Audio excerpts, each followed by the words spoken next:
Hey everybody, Matt Covey Real Estate coming to you today because I've taken a deeper dive myself into this fall economic statement and what it means for short-term accommodations. What are they coming after when they come after these people that are Airbnb-ing out their house, Airbnb-ing out their cottage?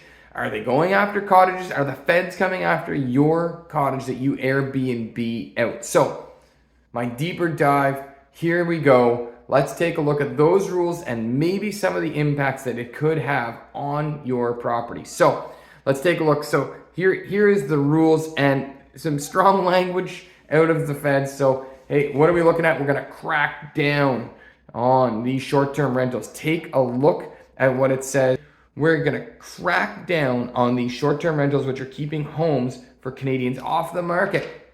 So, any kind of short-term rental, or just certain short-term rentals, because they mention specific cities whenever they go through this, right?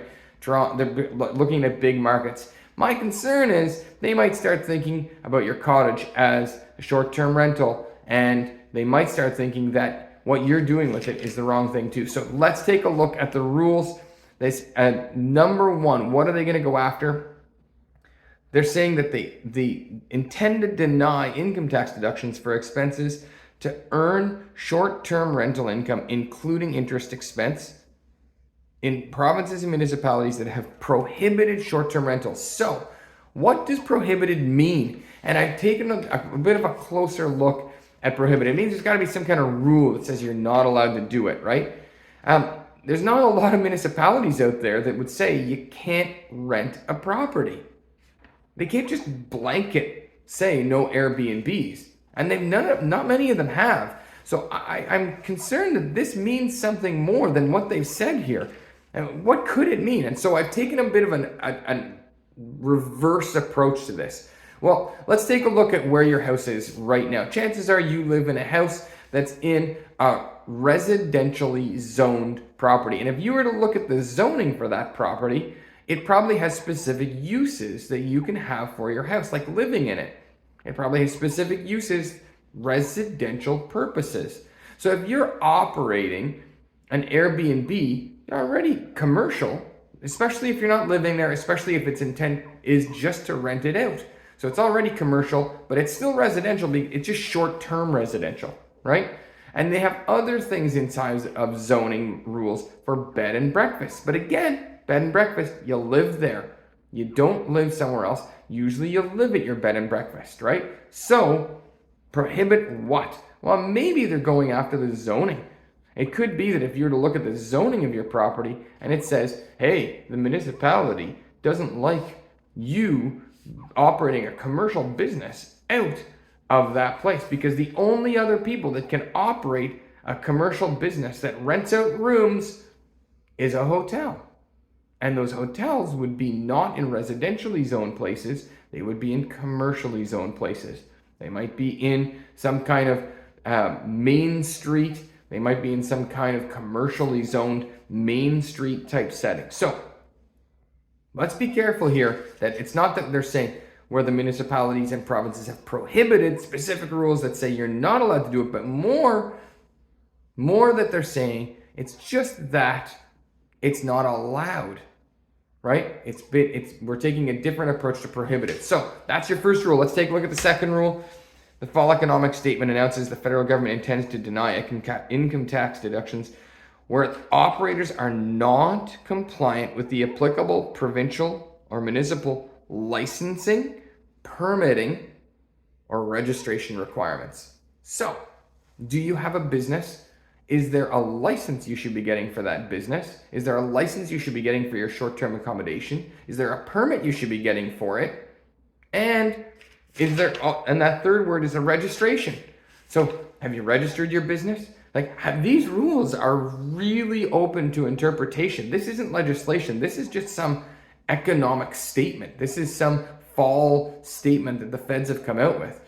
But if you want to play very strict on what it's saying and look at what it could mean, no, not zoned properly, you didn't go and get the right permit to be able to operate your business, well, guess what? You're going to end up making it so that you just lost all your income tax expenses just because you're not allowed. So I'm going to give you a more practical example. Let's take a look at this third rule, this third statement. This is more of a statement than a rule, right? So here it is.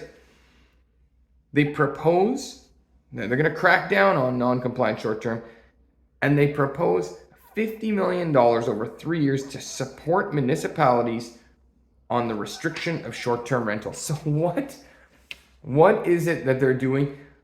I'm going to guess the feds are going to give money with one hand and expect information back with the other. They're going to say, hey, look, here's your money.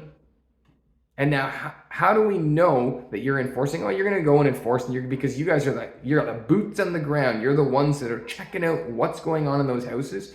And what we need from you through some memorandum of understanding that they're going to create with provinces or municipalities, let's go and get the information from you. We're going to take it. We're going to say, hey, where are those places? Now, there's special rules around what you can and can't share between governments, right? And a lot of those things are protected through legislation that I'm not going to go through.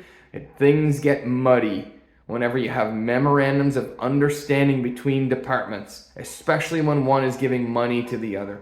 So there's a bit on that. Now, I've mentioned cottages. Do you need to be worried about your cottage? And that the big question is, what is your cottage, right? And I started thinking about other pieces of legislation to be able to understand better whether or not they could take your cottage and turn it into something that is a residential property.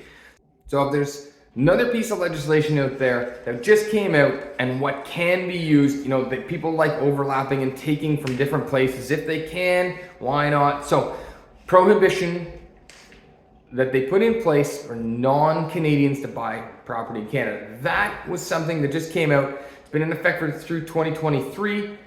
And what it says is gives us definitions in there what a dwelling unit is. It also gives us definitions of what real residential property is.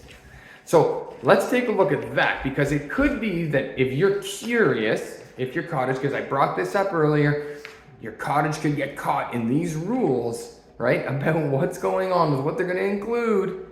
Well, what do they define over there? So let's take a look. Here it is right here. So a dwelling unit means a residential unit that contains a private kitchen facility, a private bath, and a private living area. So hey, look, a dwelling unit could, as long as your cottage might have a kitchen, a bathroom, and a personal area, bing, you might be in, right? That's not much. So looks like you gotta have running water, probably some electricity in there, drain. Just see if your cottage has that. Maybe it does. Probably does. Anyways, check out what's next. Residential property. Detached, or could be semi-detached, row house. That's what happens in the next paragraph. Containing not more than 3 dwelling units. So what do? They take out all of those places that have more than 3 dwelling units. They want to take out apartment buildings, or they want to take out, 4 plexes, more than 3 together. With that proportion of other things in land, we're not getting into the big words, that are contiguous to the building, that's reasonably necessary for its use and enjoyment as a place of residence for individuals.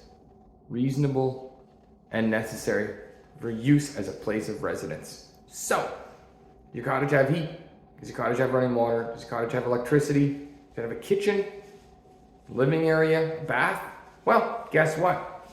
It, per the prohibition on non-Canadians buying land, fits into residential property. And the feds just come up with that economic statement and say, hey, by the way, if you're renting out places under the short-term accommodations, we're cracking down on those. And we want to make sure those are made available to the market, because there are just so many of them that are affecting and making it so the houses aren't available. So there could be an overlap. And if they really want to strictly enforce these rules and you don't have the right zoning, you don't have the right things. Now, I'm not trying to fearmonger here, but what I am trying to do is make sure people are aware.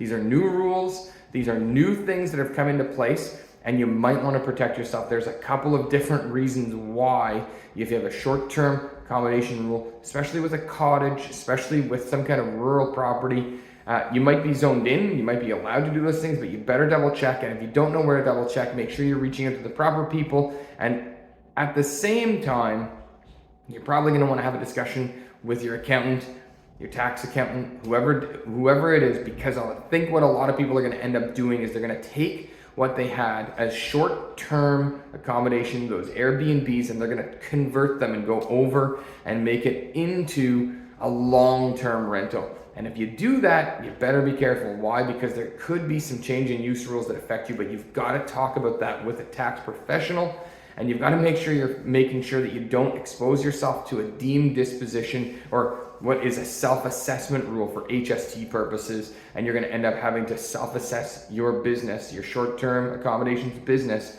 13% for HST for the sale of that property. So there's some strict rules. The feds are in the taxation of housing game, and they're getting more and more into it as much as they possibly can. These rules, not just coming after short-term accommodation for your classical Airbnb in a city, doing these things where you're just not listening to the rules. If they want to strictly enforce these suckers, they could come after cottages and other places like that too. So it's just to raise these points to make sure you're aware of how to protect yourself and make sure you're aware of what's going on with these new rules in the real estate marketplace. Thanks for watching. Like, subscribe. I'm going to dive a little bit deeper into a couple more of the mortgage rules with some input that I got from some couple different mortgage brokers that I was talking to. And like, subscribe. Hope everybody has a great day. And if you have any real estate referrals, any real estate needs, make sure you reach out to me and make sure that I'm the one that's able to help you connect on any of your real estate needs. Thanks, everybody. Bye for now.